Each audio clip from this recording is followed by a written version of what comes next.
Hi guys, thanks for tuning in to another episode of Nuggets News. Another big news week. We're going to go through all the macro headlines as well as the crypto news. Happy Mother's Day to all the mums out there. I know it's been really tough work at the moment in isolation.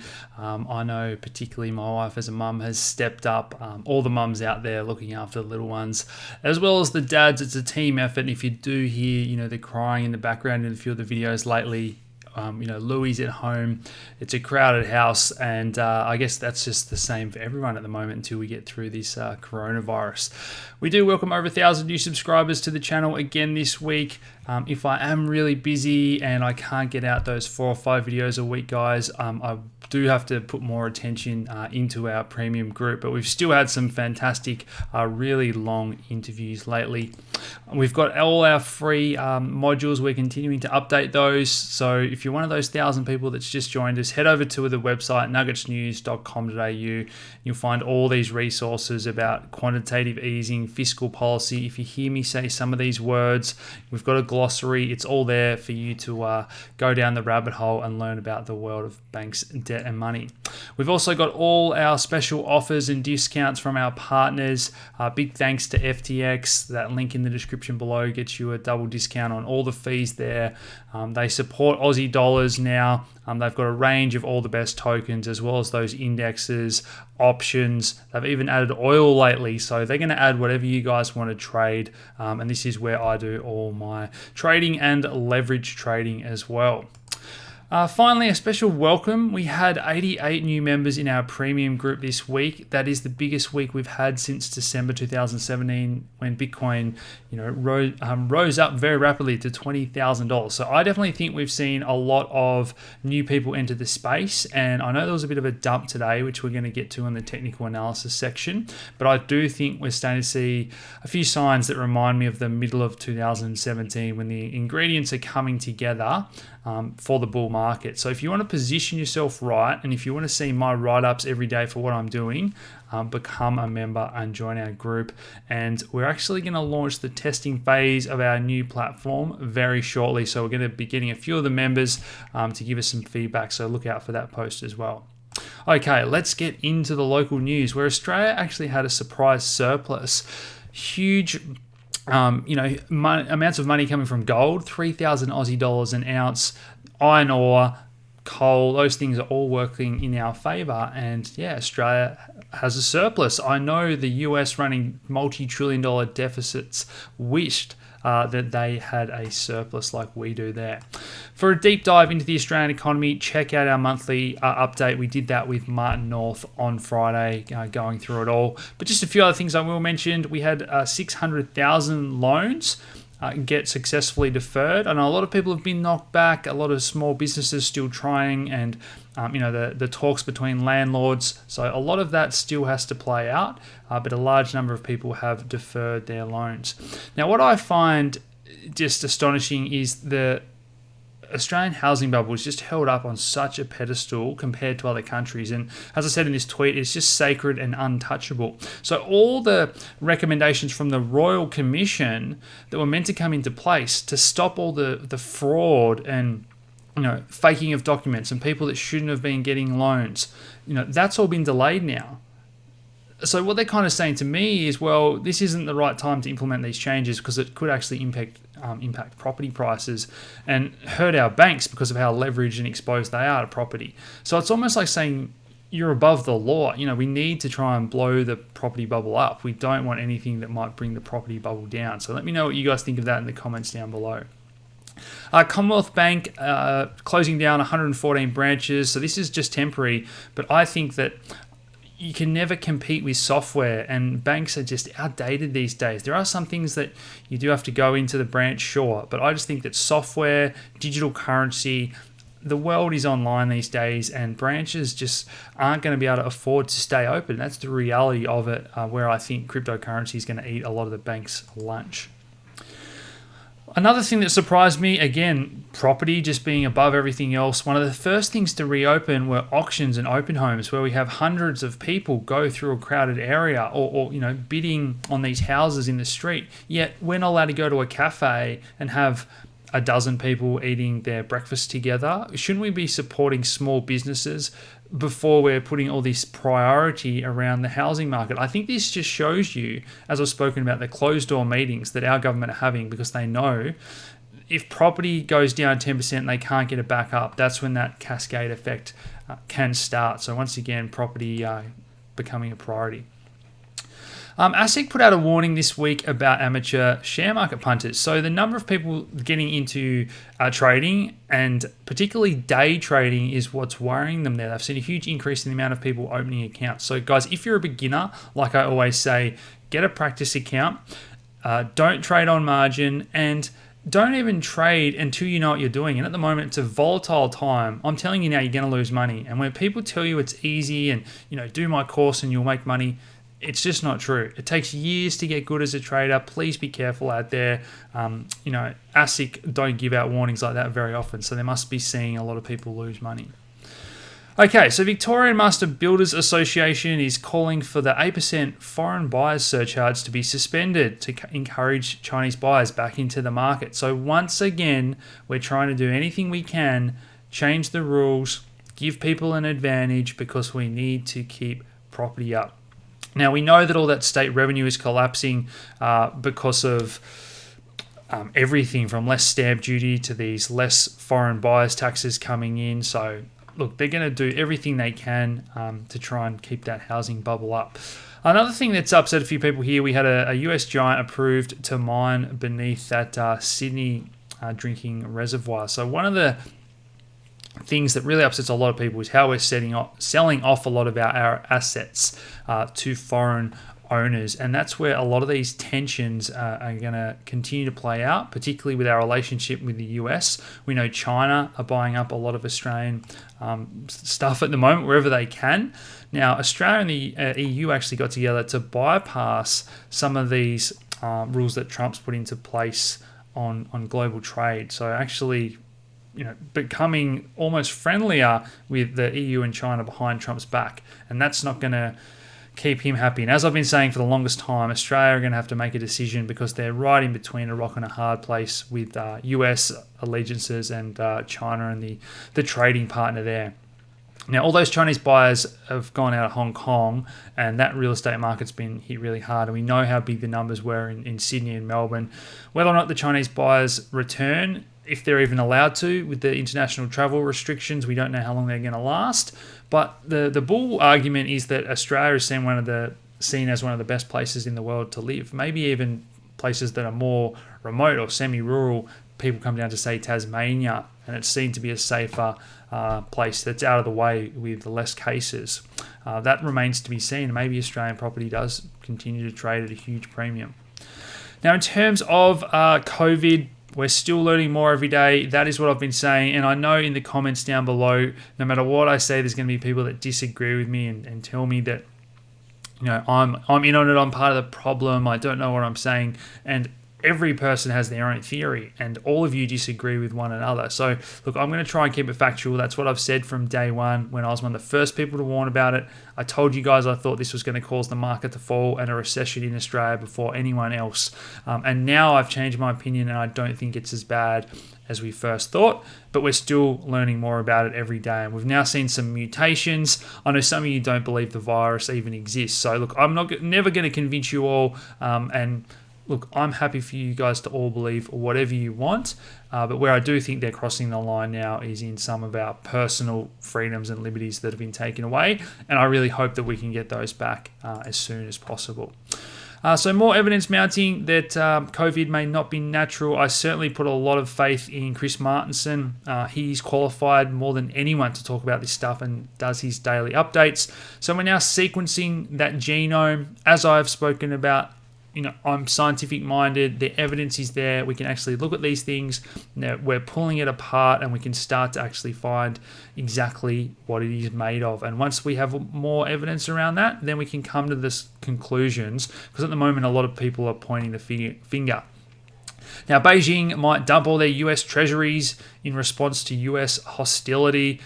This is where it becomes an economic war. And if China dump all those bonds, it pushes up interest rates when the US have got $25 trillion in debt, and it becomes economic warfare. China, rumors going around now, and German intelligence saying that China did ask the World Health Organization to delay that pandemic announcement and deny that human-to-human transmission. And that was something that I thought was very obvious from early on when I made those videos back in January and February. So this is the sort of thing that is going to come to light and cause geopolitical tensions. Now, China have come out and rebutted that by saying, look, if they have to pay for COVID-19, then the US has to pay for AIDS and Spanish flu. So, oh my gosh, this just is going to turn into something else beyond just the talk about the health arguments and where this started, all these accusations being thrown around. Trump's going to take to Twitter. He's going to tell it how he believes it is, and basically saying that COVID overrides all these trade deals. So there's no way that China are going to buy up all those extra goods and whatnot. Everything's off the table now because of COVID, really, and the economy is slowing down. One of the worst hit sectors is the oil sector. 375 million barrels of oil now on tankers. So I think that negative price we saw of oil getting close to settlement and being forced to just get rid of that excess supply, I think we're going to see something similar this month. Maybe we don't go negative or as deeply negative, but I do think that this oil rally and natural gas is the other one where I'm looking at possibly a bit of a trade there. So we'll get to the ETFs in a second, but I'm trying to always think of those second order effects. And a few of our members had some great trades. So well done to those of you that bought the US, those oil tanker companies that have raised their fees and made a fortune from storing this oil. So those oil companies had to list a lot of these CLOs, as I've done videos on, that whiteboard video we spoke about recently. These hedge funds get in trouble. They're desperate. They scramble for liquidity in that huge sell-off the other day, and they get forced to sell these things at an 80% discount. So this is what we talk about when everything gets sold off. You've just got to get whatever money you can to basically raise the collateral in your account. So whoever's got money, they can pick these things up on the cheap, and this is where we hear about spreads widening and that sort of discussion. Now, grim signs in the US as a lot of these leverage loan defaults have started to pick up in April. Look through all these charts, the oil and gas industry leading the way there, telecommunications. There's a range of companies that have issued all these debts, and now the bad performing loans, distressed debt, it is starting to tick up. And you can see the 3-month rolling count of the upgrades versus downgrades. A lot of downgrades, way bigger than back in 2008, 2009 there. And this junk debt, this is why the Fed have had to target that area. So as Bloomberg says here, a wave of US bankruptcies are building. This is going to be the worst run in many years. They've got another visual chart there for you guys just to check out the different sectors. But this is something that I'm going to do more videos on shortly. Now, so this is those companies that have issued debt. It's the small end of town. So 52% of small businesses that can't issue shares or debt to get by, they expect to be out of business now within 6 months, according to a new survey. And that's why this mad dash for all the small business loans has stalled. So we can see here the latest week, we had very little. So number of loans, the size in dollars, we had the big end of town and those with connections to the banks get looked after first. A lot of those people have had to give back the money, and we saw someone like Justin Sun apparently get a few $1 million as well. So some businesses are saying, well, why would I take out a loan and go into more debt? I should just let my business fail, and maybe I'll start up another cafe with a new name, but I'm not just going to keep all this debt and worry. I want to let the storm pass and the dust settle and go from there.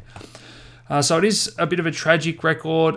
It is grim with these numbers, but I want you guys to know that I'm very bullish on the opportunity that this creates, and there's going to be a time to buy stocks and a time to buy property. I'm not a perma bear. I was very bullish on stocks if you've been watching the channel with all the money printing. I wasn't someone that was saying everything's going to crash, week in, week out. But the reality is at the moment, for the first time ever, more than half of the US population is not working. And they twist the unemployment statistics. We've done videos on that as well. But just that number alone, half of the US population is not working. Someone has to support that other half of people. So it was the worst jobs report in history. 20 million jobs lost. Unemployment hits a record 14.7%. look at that, the change in non-farm payrolls and these huge spikes. You've probably all seen these charts throughout the week, but it still is just something that we're going to look back on, and this truly is epic proportions, and it's going to be written about in history for a long time. Now, US consumer was one of the strongest parts of their economy. The consumer was still spending, and we reported on that throughout last year. The consumer was strong. They were spending, keeping the economy going. But they've unexpectedly dropped the amount of credit. So they've actually decided to pay down that debt. And that's why sentiment drives markets. You're probably sick of me saying that, but once that sentiment changes where people don't think things are going to get better and they don't want to go out and shop and buy, and they bunker down and try and pay down that debt, the personal savings rate is going up. So no matter how low you drop interest rates, people are going to go out and spend more. Despite what the central bankers have in their textbooks, they think that if they drop interest rates or put them negative, people are going to go out and spend. But people actually do the opposite. They actually save more. Now, some people do want to get back to business, and Elon Musk has come out and had a bit of a meltdown saying that he's suing Alameda County and moving Tesla out of California. A lot of these big celebrities, like I said at the start, everyone's got their own opinion, so I won't go into that too much, but businesses want to be open, and I can completely understand their frustration as well. Tesla is one of the companies that's been issuing a lot of debt and burning through a lot of cash.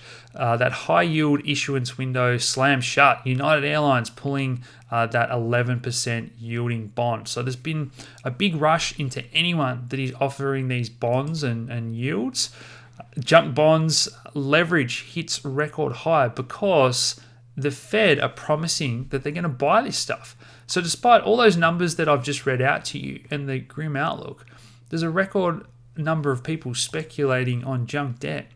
And last week we spoke about Jeffrey Gundlach, who was saying that the Fed shouldn't be doing this and buying up. And someone said to him, well, they haven't actually bought everything yet. It's just a confidence game. And everyone rushed into the market and bought ahead of the Fed. And sure enough, the Fed have said that likely in early May, they will start to use these programs and buy all this corporate debt and ETFs via the shell company that they set up so that BlackRock can do the buying for them. So Jamie Dimon, who's been telling his clients that buy these ETFs because the Fed are going to buy them off you and pay a higher price. This is a trade at the JP Morgan desk at the moment. And yet he says that Bitcoin is a Ponzi because you need more people to come in and buy it off you for a higher price. And it's exactly what he's telling people to do. So all these junk bond ETFs are tradable. I've spoken about trades on those. There was a time to short. Everyone now is getting long. So just be aware of that if you are going to trade those things. So as markets crashed, those Swiss national banks, Bank of Japan, the money printer was very busy and they went on a buying spree, just buying up the large caps. It's the easiest thing for them to do. And once again, a few $1 billion, another $10 billion here, $97 billion in December 2019. So I'd love to be able to print $100 billion to buy some shares and some crypto. And apparently the Swiss National Bank did. Hedge funds have got the most and the highest exposure they've had in 3 years. So this is Credit Suisse data talking about the long short funds and the different cycles and these volatile market swings, trying to pick bottoms. And it's still apparently by the dip mode for a lot of these guys as they have really gone aggressive on this recent pullback. Another thing that's going to give the market confidence is if we get more of these buybacks.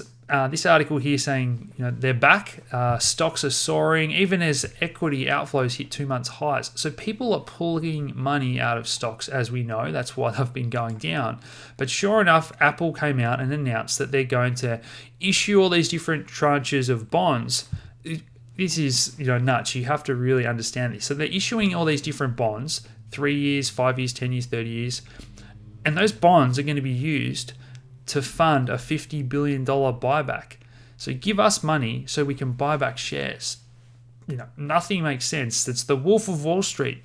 It's the scene where he talks about keeping them on the wheel. You've got to keep them in the market, and it's all a bit of a Ponzi.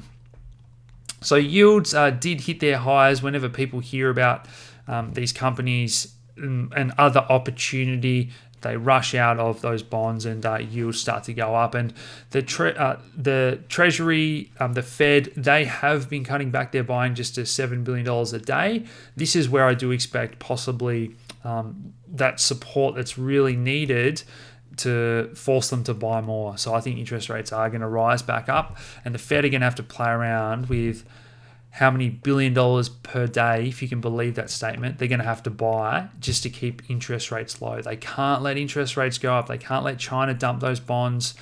That's the situation that they're stuck in. So a lot more earnings downgrades, surprises, sending that recovery hope for next year. It's not going to come this year. Overall, pretty dismal earnings. It's not even relevant at the moment because we just don't know that story and that outlook. So people really are speculating. But those forward PE ratios are now at those highest levels, even way higher than before the GFC.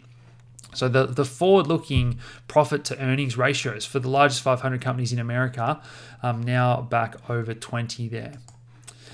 The NASDAQ is bigger than the rest of the world's stock market combined. So all that money that's been printed by the Swiss National Bank, Bank of Japan, ECB, the Fed, it's going into the tech stocks, it's going into US ETFs. The NASDAQ, the US tech stocks, it's now bigger than the rest of the world's stock market.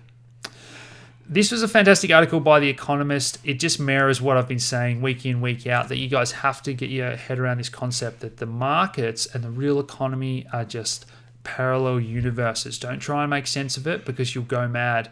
And maybe they print so much money that stocks go to new highs. And I don't think anyone's expecting that at the moment. Now, this is a chart I put together to help you get your head around what is happening with the Fed money printer. And they've either got to drop interest rates like they've done in these previous recessions, and this is the typical amount that they have to cut interest rates to get the economy going and to save it. And from where we started, you can't quite see that behind me here, sorry. From where we started at 2.5%, that's going to take them between minus 2.75 and minus 4.75. So that's where interest rates would have to go for the Fed to fight a recession the way they have in the past. Now, that's not really a reality. A lot of people are going to want to pull their money out of a bank if they're looking at a minus 4% interest rate. And the market has actually started to price this in. So this isn't no longer people in the comments saying that Nuggets News is, conspiracy theory saying minus 1% interest rates. That's never going to happen. The smartest money in the world, the bond market, futures traders, they've now started to price this in as soon as this year. They're thinking that rates could go negative in the US within the next few months. This also hit the Eurodollar market, so the dollars that are sitting outside the US. They think that those rates are going to go negative even before it happens in the US. Now, that's when the final penny drops. If you've been watching all my education, this is when everything just changes overnight. Okay, gold and Bitcoin just get a rocket put under them as soon as there's negative interest rates for US dollars and US bonds. If the US is in this much trouble, imagine how much the rest of the world is in. They owe everyone else, they owe the US and all those financial institutions back those dollars as they're watching their reserves. So any dollars they actually have, they're having to spend those at the moment, and those reserves are being eaten into. That's why we see a lot of people having to sell their bonds, but it's their currencies as well. So Brazil, and these are big countries, Indonesia, we're starting to see that people on the street, civilization is beginning to fracture. Food shortages. What do people do when they're desperate? And the governments, their answer here is to print money, but they don't have the privileges of the US, where everyone else has a great demand and need for their currency. It just ends up hyper-inflating away. Now, what we saw in Papua New Guinea was the government take back control of a huge gold mine. Barrick Gold, one of the biggest companies in the US. And this is one of the risks you have when you own a gold company. America Tusa was talking about this and how the importance of the swap lines that the Fed has. So if they're lending countries dollars, and these countries are doing things like nationalizing assets, they can say, well, we're not going to lend you that. Give our US company, Barrick Gold, back their gold mine, and then we might support you. So this is just going to become such a geopolitical playground here, and the Fed have the power, and that's what everyone wants to avoid. They don't want the Fed to have that power anymore. They want to get rid of the US dollar. So Zimbabwe, another one here, are begging for help to try and avoid collapse. You can see the dollar bonds of 18 emerging market sovereigns here, all at distressed levels. The bid above US treasuries. Absolutely nuts. Absolutely nuts how much these countries are experiencing hyperinflation. I think the next story here about Iran just enforces that again. They've decided to just remove 4 zeros off their currency because it is starting to go down that path of Venezuela, Argentina, Zimbabwe there. So US sanctions at the cause of all this. Once again, they are a very powerful entity, and Trump putting on those sanctions, but it is the people on the street, the real people, that suffer. The Bank of England, this is pretty dire stuff for a central bank to say that they're going to have the worst slump in 300 years. I don't know if it's going to be that bad. I'm hoping that we can really recover strongly in the coming months. But the problem that they face in Europe and the ECB is that all these different countries are in different positions. And Germany, a court actually found that some of the things the ECB have been doing to be unconstitutional. And so they're saying you need to fix the QE you're doing. We don't want you printing money and giving some more to Greece or Italy, or not buying our bonds. It's not fair. So, can you even take a central bank to court? I'm not sure, but they are the most powerful economy. And, we've seen Brexit. Who knows if we get Germany and these other countries start to default or leave. We've already seen Italy play around with their own currency, as I reported on last week. It's not just these countries that the US and central banks are having to bail out. It is now, counties, states, different pension funds. So California is the first to be approved for a $10 billion bailout from the Fed to pay their unemployment benefits. They don't have the taxes, and it's all kick the can down the road. We'll pay you further on. This is the same as Italy getting a bailout from the ECB, or the IMF bailing out countries and, it'll be fine. We'll pay you back in future. You never pay them back. The debt cycle, the debt bubble always has to get bigger. And if you ever actually pay the money back, you're decreasing the size of your economy. And that's the argument that Steve Keen makes. Illinois also getting a federal bailout. This is because of their massive pension problem. We've spoken about the pensions being underfunded, and one by one, they're going to run out of money as well. And then who bails them out? So as you can see at the moment, the Fed have gone down the route of money printing because they don't want to go to minus 4% interest rates. So M2 money supply that I've done videos on again, it's up 20% so far. And annualizing this, it's 54% annual pace over the last 13 weeks. So imagine inflation actually being 54% in the US. They're going down the path of all these other countries that are printing money. Now, at the moment, the velocity of money is very low. So all that money that's being printed isn't getting into the economy. It's not being spent at supermarkets and pushing up food prices like we see in Venezuela. But if people start to spend, that's when we can get inflation. And at the moment, they're not worried about inflation. We haven't seen inflation for so many years that central banks are saying, we'd just even let things run a bit hot if it happened, because it's just, there's no danger of it. We've been printing all this money and it's never happened, so they're not really worried about it. The Fed's balance sheet, it's already up 38% of GDP. So the Federal Reserve now, almost 40% of the economy in terms of the size of their balance sheet. And it's more than double the size of QE 1, 2, and 3 combined that they did over, a 10-year period. So these are just astronomical numbers. There's no way out of this. Look at this correlation between the world central banks' balance sheets added together and world stock markets added together. It is just a perfect correlation. And there's people out there and central bankers that argue there's no relationship between money printing and stock markets. And as soon as they've started printing this money aggressively, sure enough, the recovery is there. Now, you guys know it better than anyone else. I hope you're educating your friends and family. Gold, silver, Bitcoin, have your head around these things. Know your safe haven assets. Precious metals demand, a new record here at the Perth Mint for gold coin sales. but we've also seen huge demand for silver. Just in the past 2 weeks, silver's started to play catch up a little bit, but it's those premiums for silver coins that are just huge. This is what I've done a few videos on recently. This chart shows it really well, that the spot price of silver versus the premium. And what we're doing with this arbitrage trade that I'm looking to do, that I've done a run through here, the video, how to arbitrage and make the difference here. We want to wait until that difference comes back to what it used to be. $1 or $2 over spot is what you'd pay for your coins. At the moment, it's between $5 and even $10 on some products. So I'm going to take advantage of that paper market, the ETF. And that way I'm going to buy more silver and put more demand on the real thing. And that's what's cracking and breaking these Wall Street products and guys that have been suppressing the market lately. So guys, if you do want to do that trade, we're still running that promotion, $100 free Bitcoin and a deposit bonus as well. Practice account if you're a beginner, but head over to our website. That link is in the description below. I can't recommend it enough that you learn how to do these things. Even if you don't take any action at the moment, knowing how to trade your bonds, sit in US dollars, buy the indexes if we have another crash. You can short the Australian stock market here.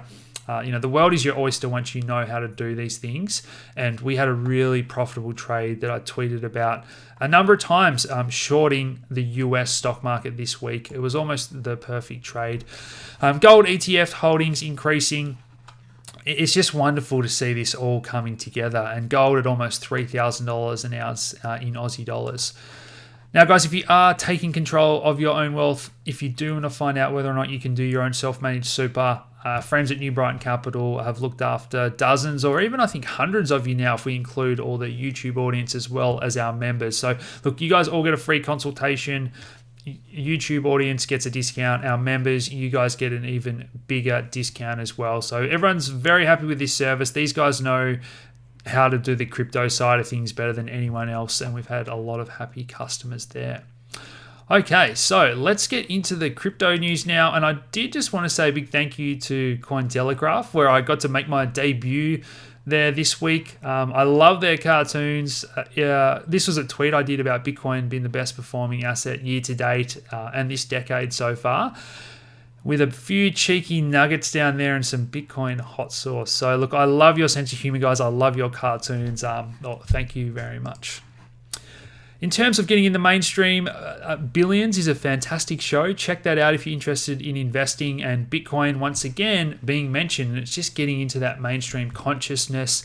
We saw it mentioned in Silicon Valley a lot last year, the year before. Silicon Valley should be out again soon. Another great show that spoke a lot about Bitcoin and Ethereum. So look, these are the things that are just ingraining in the public psyche and why it reminds me a little bit of mid-2017 before the bull market. In terms of the real world, New Zealand Central Bank is hiring a money futurist to look into digital ledgers and cryptocurrency. I think these guys are really forward thinking, and they've been really honest. They've said that they're probably going to have negative interest rates and probably going to start monetizing debt directly. So just printing money and giving it to the government, not even mucking around with pretending to issue bonds and that side of things, and probably a lot more honest than other countries have been. The ECB have warned that Libra could amass $3 trillion in assets, and this is where I actually think, I said this on a stream yesterday, that stable coins have the potential to have a larger market cap than Bitcoin at the moment with this world demand for US dollars. And this is something that I want to explore more, and I am going to do a bit of a special with the guys over at Real Vision, and Raul and I love talking about this. I want to get Brent Johnson on and talk about his US dollar milkshake theory and talk about my stablecoin theory, because this is why central banks reacted so strongly to the Libra Facebook stablecoin. They know how big this thing can be because it's just better. Cryptocurrencies and blockchains and the apps are just better than the banking system to send money around the world. The ASX have been accused of trying to crush a rival. So as you guys know, the ASX is meant to be going onto a blockchain settlement system. And this is a competitor of theirs. And I think they had a bit of a trading halt or trying to delay the launch of a system that's a bit of a competitor there. So all of a sudden, everyone wants to get into the blockchain space and they know the potential. Speaking of exchanges, Coinbase suffered another big outage. as good an exchange as they are and professional, they do tend to have a lot of outages, and no one wants to be not able to trade when we have these big spikes down like we saw today. But we'll talk about that when we get to the charts. Binance coming out and saying they don't have a headquarters, a little bit like Bitcoin. I'm not sure if Binance is anywhere near as decentralized as Bitcoin, but I think CZ is trying to just dodge the regulatory bullets a little bit. But they have set up in so many different countries now that if you do have a base in 100 different countries, I guess you can argue that there's no one headquarters maybe. Either way, the opening of on-ramps that they have been doing, and volumes have just been surging in Africa and India, thanks to some of their partnerships and exchanges. Now, in terms of regulators, we've got Telegram actually withdrawing that offer to repay investors. So last week I told you that investors were going to get repaid, and Telegram have gone back on that. So we're going to see how that plays out with the SEC still. DigiByte's had a huge run, 900% in under 2 months, back in the top 30. I don't think it's any one thing that has sent DigiByte higher. I just think it's one of those chains that fits into the category of the old schools, the Doge coins, Litecoin. It's been around. It's got a good community. I don't think it was ever, I don't think it's necessarily overvalued at the moment, but I think it was just really undervalued, and it wasn't on Binance. It had a lot of those fights with the big exchanges, and all of a sudden it's probably just finally got the recognition that community it's deserved and found a new equilibrium. California are talking about exempting some digital assets from state securities laws. Whenever this happens, I'm a big fan of it. There's just too much confusion still. Speaking of those security laws, we've got Ripple hit with another lawsuit this week from an overseas company. So we just don't want all this stuff to get behind us and have some clear rules about what is and isn't a security. A study this week found that 98% of XRP transactions are empty. So a lot of spamming and dropping of airdrop tokens and valueless tokens. Whether or not that is just testing of the XRP ledger from the banks that are experimenting with it, I'm not sure, but let me know what you think if you agree with that study down below. Zoom are seeking to deflect some of these privacy concerns by acquiring Keybase. So this is an end-to-end encryption because there's very little privacy using Zoom, and a lot of people completely unaware of all the data that Zoom is probably taking with the new few 100 million users that they have of late. I think whereby.com is a far better program that I use. Keybase users actually revolted over that acquisition. So this reminds me of when Justin Sun acquired Steemit and then Hive went out and did their own thing. All the OGs, the users of this service, are pretty unhappy that Zoom acquired them. So we'll see if there's a competitor or something spin out of that there. This is the problem that a lot of these decentralized platforms face. Someone like PewDiePie, who's the biggest YouTuber, he went and cozied up to DLive, a decentralized platform, but then YouTube give him an exclusive deal. It's too big to say no to. Look, if you're a purist and if you'd made a lot of money, enough that you were happy with, maybe you stand up as a libertarian and stick up for the decentralized platform. But at the moment, the reality is that just the users and the viewers and the money's not there yet. These things take time. But either way, PewDiePie back on YouTube after he had the fight with them. So we've finally got Polkadot, which is probably the biggest Ethereum competitor that I see, nearly ready to launch. So that's Gavin Wood, one of the co-founders of Ethereum. This is a blockchain that does stand a chance to rival Ethereum and some of these other chains that, compared to the others that are hyping themselves up very early. Now, Ethereum does have that massive lead. The Pegasus Ethereum suite of tools for Microsoft and other businesses to build on and developers. Microsoft Azure Marketplace is now available for all those developers to familiarize themselves with Ethereum. Santiment put out some great research about which ERC20 projects have been the busiest and developing the most in the month of April. I love these reports. We have got a bit of a deal going with them where members are going to start getting some extra research reports on top of the gold and silver and the other crypto reports we're doing. We want to do a sentiment and on-chain data, a bit of an analysis from sentiment and Glassnode. So keep an eye out for that. But great to see a lot of these projects that I own. I own the majority of these, to be honest, all in the top 10 of the developer activity once again in April. Filecoin have been busy mailing out hard drives to try and get the network bootstrapped and kickstarted with some file storage data. This is a competitor to the Amazon Web Services of the world. I do think Filecoin, Storage, and Sia are all very interesting projects, and there's going to be one of those that is a winner that competes with the likes of Amazon Web Services and those other online file storage and computation networks. Kyber have put out more information. They're going to offer the delegated token staking as this upgrade comes. So you'll actually be able to delegate as well as stake your own tokens. This is less than 2 months away. Members know about this one. We did a big write-up and recommended this back when I think it was 10 or 20 cents in terms of me adding it to my portfolio. And that's now up, I think, 500%. So very happy for Kyber. And I know you guys are happy with that one as well. Kyber's been the best performing asset this year. Synthetics was the best performing asset last year. And we also picked this one before it went up 2,000%. Now they continue to lead the way. Their layer 2 demo is now out. So this is an optimistic virtual machine.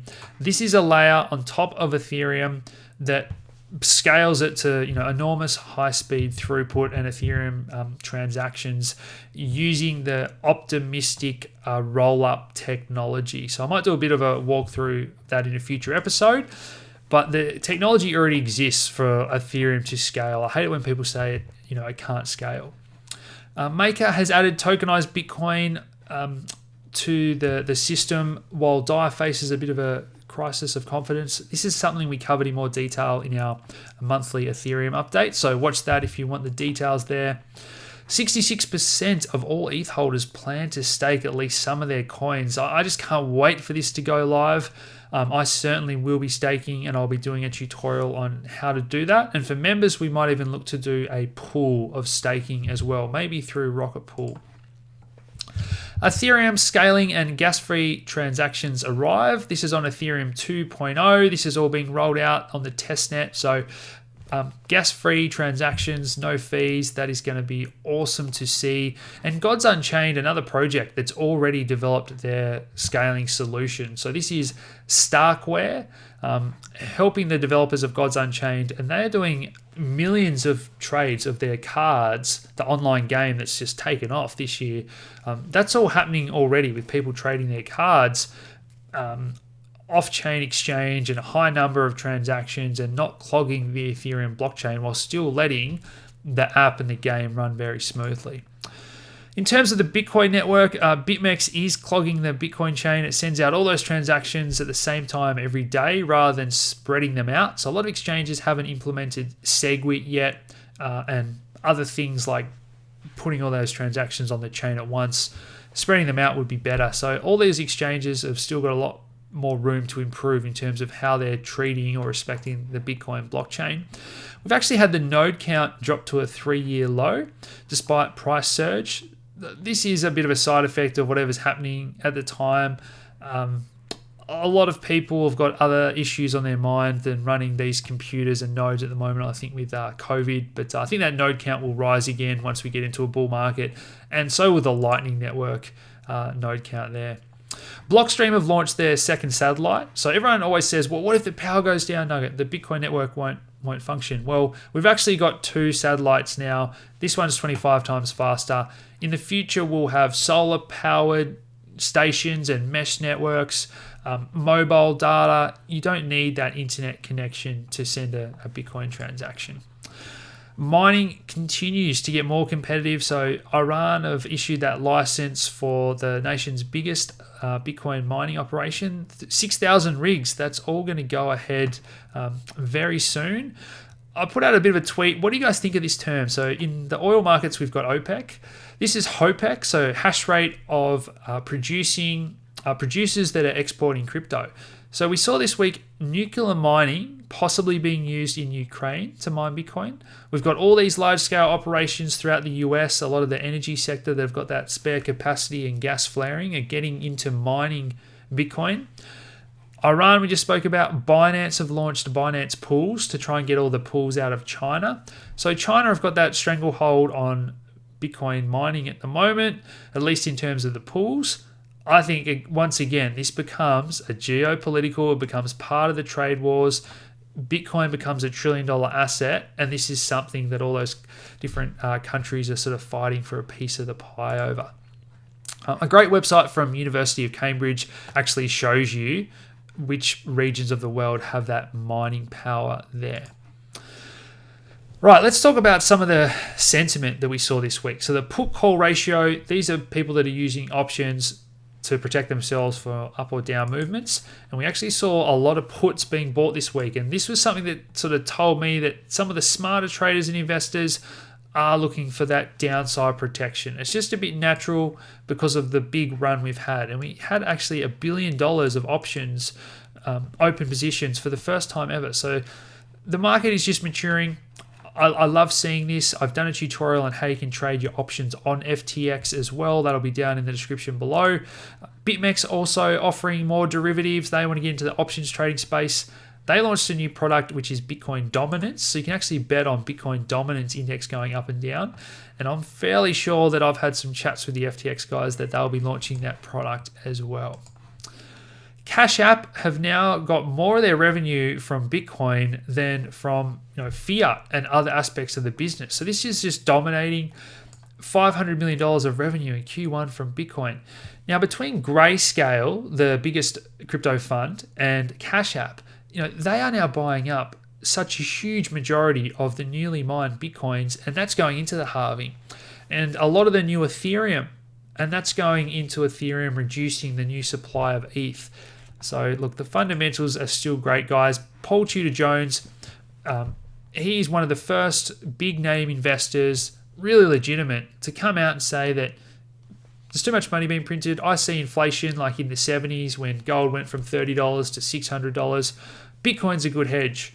Now he's using futures because that's the only way for someone like him on Wall Street to do that. He's not going to open up a Coinbase account called Paul's hedge fund and buy hundreds of millions of dollars of Bitcoin. That is just not there yet. We still need the ETF that's backed by Bitcoins as the perfect solution for this problem. Maybe he can use Grayscale and the investment trust, but they've got a big premium. He's not going to pay a 500% premium for some Ether or a big premium 30, 40, 50% for his Bitcoin. He's going to use futures. So yes, I know it sucks he's not buying real Bitcoin. He's using cash-settled futures. But when someone like him says, I'm bullish on Bitcoin, I think it's going up, I'm taking a $100 million bet for my clients, that is still good news. Glassnode, I've got a few metrics for us here. The number of active entities on the Bitcoin network has just hit its highest point since 2017.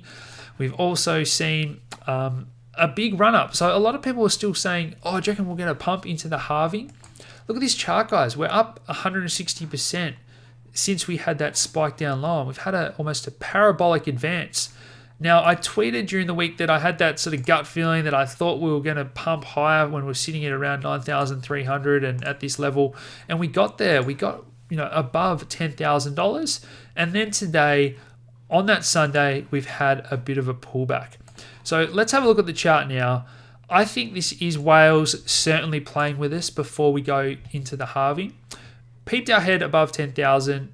Well, a nice little retest here would have been perfect. So this is the daily chart where we can still get that wick, settle a bit higher here and rescue that. And we're also heading into the weekly close. So if we close with a candle like this, that's not good. That's when I'd expect further downside here, a bit more of a correction. But when we actually look at that daily, if we can still get above here, we were overbought. We're outside the Bollinger Bands, overbought on that RSI. We have been expecting some sort of pullback. It was almost that perfect emotion when everyone started getting FOMO. All the people that had sold and were hoping to buy back in, they started to get that nervous FOMO. And I was really proud of our group when people and the stats that we saw were along the lines of 80 or 90% of you had a significant amount of money still on the sidelines, being patient, waiting for a pullback, and now you've got that pullback. So there has been a pretty aggressive buying this afternoon since we saw that pullback. And for me, I know that there's all that money on the sidelines, and it's very different to a capitulation in a bear market when there's no new buyers, there's no money on the sidelines. I think everyone really wants to buy this pullback. So yes, it is going to depend what happens with stocks. I will be doing my daily write-ups and reports for you guys in the group. So head over to nuggetsnews.com.au if you do want to join us. Please share these resources with friends and family. Start their journey. Hit that like button if you've enjoyed the video. Please subscribe, and I will talk to you guys again soon. Cheers.